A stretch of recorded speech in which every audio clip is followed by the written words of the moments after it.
Hello, my darlings. This is actually my second attempt at recording an episode today. and you might get to hear the episode that I've already recorded another day. But when I came to publish it and do all the podcast assets, as they're called, I just suddenly thought, that's really not what I want to be talking about. It's actually not what I want to be sharing. So we're going to talk about something else. Welcome to the Henny Flynn podcast, the space for deepening self-awareness with profound self-compassion. I'm Henny.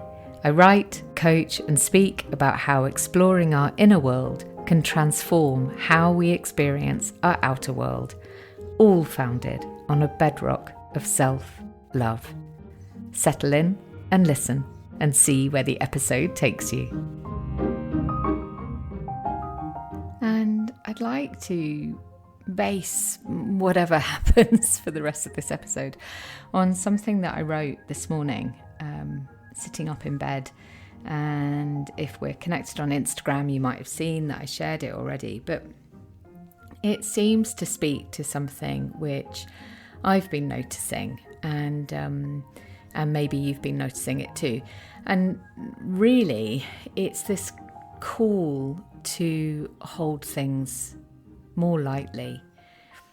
And when I say things, I mean, us, to hold ourselves lightly. And also, in direct reference to the work that I do with people, to hold the work lightly. There's an awful lot going on in the world. There is a lot of pain, a lot of suffering, a lot of change. And my reflection has been that maybe what we all need is a lighter touch. And that doesn't mean turning away from what we see. It doesn't mean not standing by our values. But maybe it means being willing to turn toward ourselves and continue to do this really important inner work without being afraid that it's going to be, this heavy, hard, difficult thing. And I feel so strongly about this that I'm actually going to do some work on my website over the next few days, just to really feel into, is that language really appropriate for what I'm feeling in the energy field that we're in right now.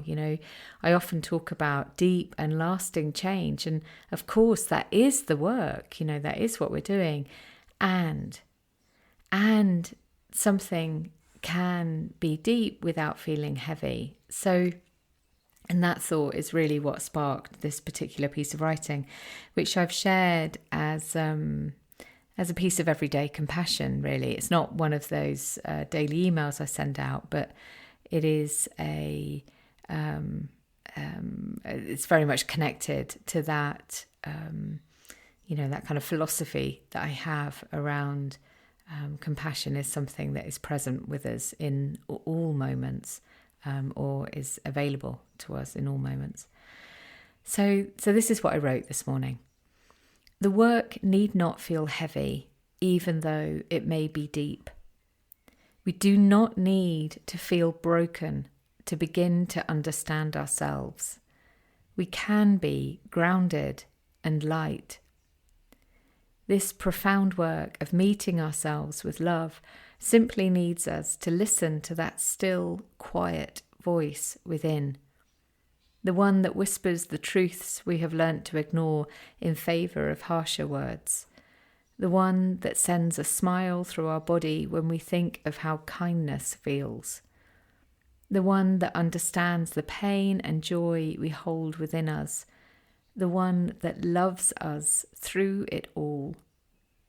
The one that holds us safe as we step toward the edges. The one that whispers, "Now, my love." It's funny, as I was reading it, it feels a little bit like My Darling Girl. It feels like poetry in a way. And, I think, gosh, there's so much truth in there for me anyway. I don't know about whether that resonates with you. It's almost like a sort of lifting of the weight of having to, sit with the deep, sit with the heaviness, sit with the huge, gigantic capital W of the inner work. And remembering that we can go lightly, and going lightly doesn't mean, not taking it seriously.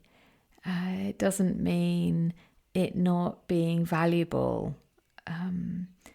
It doesn't mean it not being, a really profound process.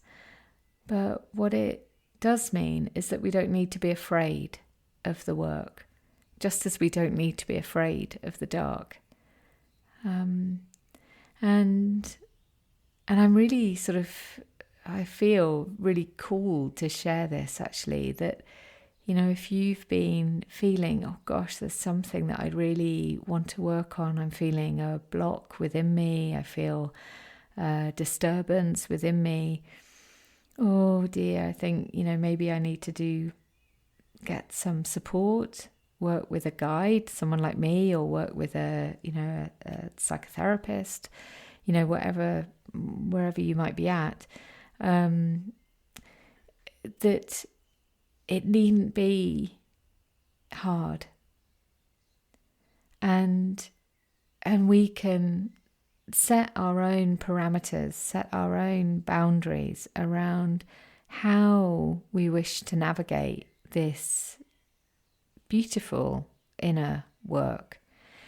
And maybe this speaks to a kind of zeitgeist. So kind of in my system, I feel there might be a sort of zeitgeist into a lighter way of holding this work. When I think about my own journey, there's definitely been like, oof, gosh, that's been big and that's been heavy. And I also recognize there's been an awful lot of laughter. That's really good for us. Laughing is good for us. And when the world feels heavy, it can feel hard sometimes to find the laughter that is also here. And I suppose maybe part of this is allowing that, acknowledging that. I feel really drawn to see what my darling girl has to say. Actually, I'm going to go to volume 2. Oh, well, here's one.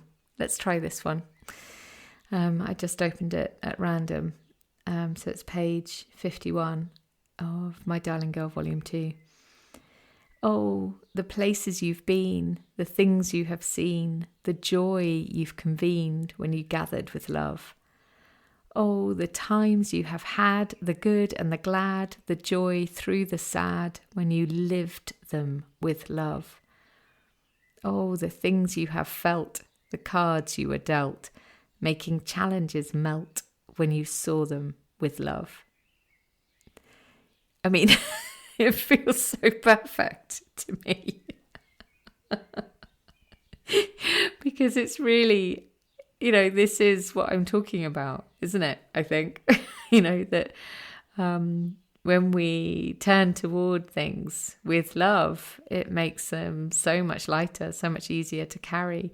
It makes challenges melt.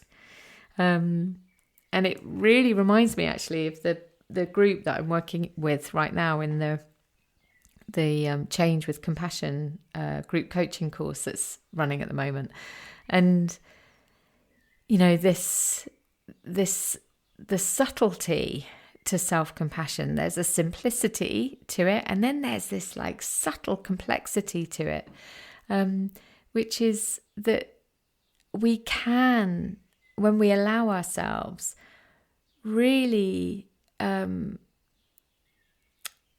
embrace every part of our experience with compassion. We can embrace every part of us with self-compassion.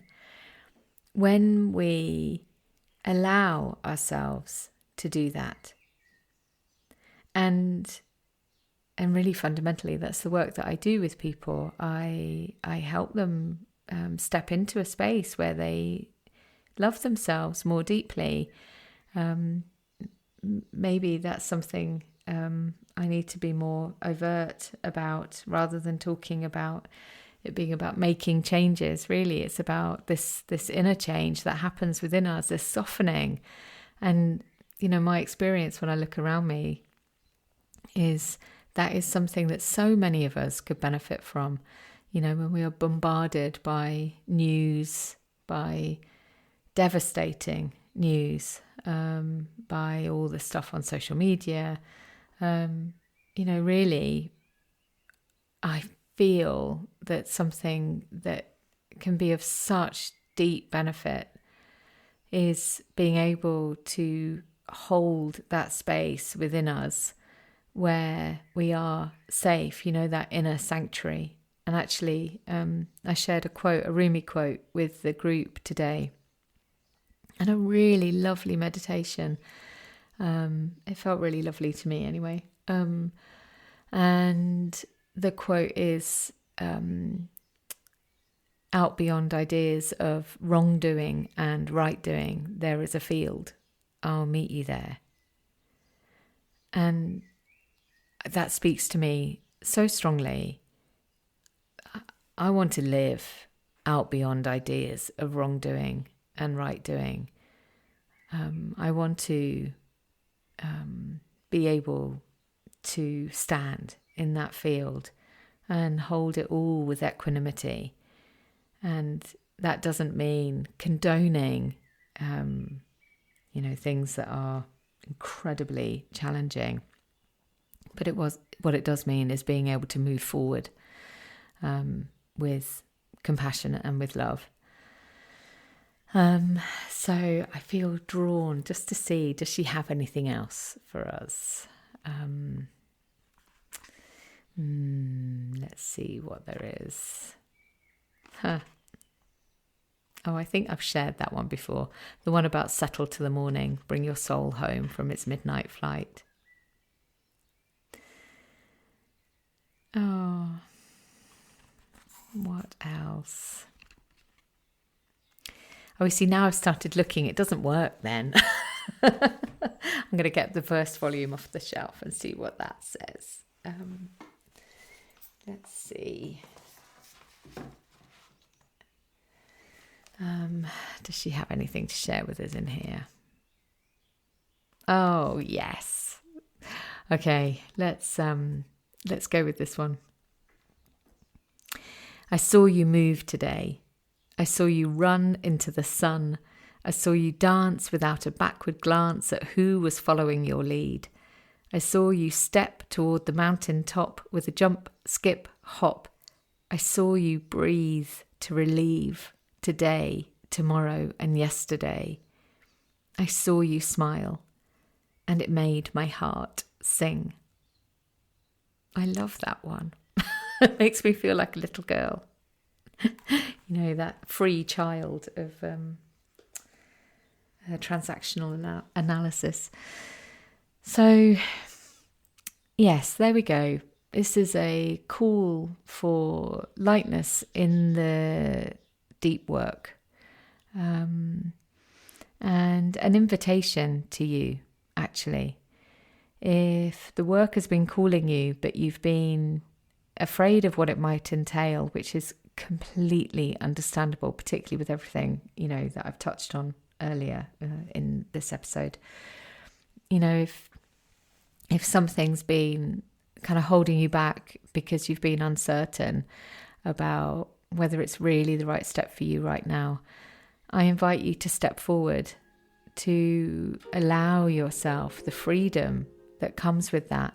This work is an adventure. This work is a joy. This work is a way of falling in love with yourself. And how can that not be a wonderful thing?